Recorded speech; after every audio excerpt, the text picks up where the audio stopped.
Omuraiwe kiama kia ODM ibaigoro muraiwo mwa Azimio la Umoja wa Kenya Raila Odinga abeirega kwenye mochia serikali ya Kenya Kwanza watkana no murobere yo ebwate yoko Gusii murobere manyikantebu na genetically modified organism yokoretwa kwendagera korwase chinse mochia isko okwana bari kiamangana imeyo mocho Nairobi Raila nigateba buna omurobere yo GMO nigo bwate madara ase omubero umwanya bantu asate babuna ababwatani aomba bwenerete ko bwatani waso mubero yo eriyo koringo ya chindagere cyo gose nchichie koba echiekene boigo nigateba buna nigo urengete gokonya abantu gete gose chi company ichi abantu nyene.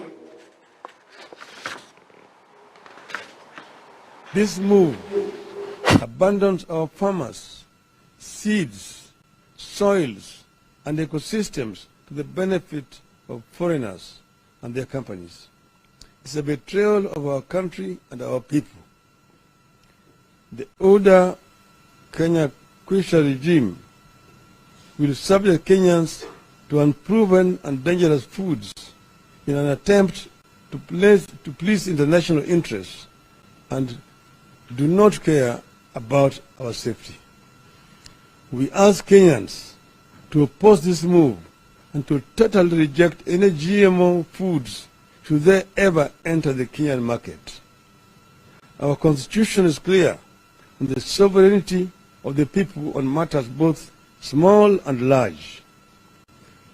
On grave matters such as life-altering GMO foods and technology, the people's voice must be heard and respected.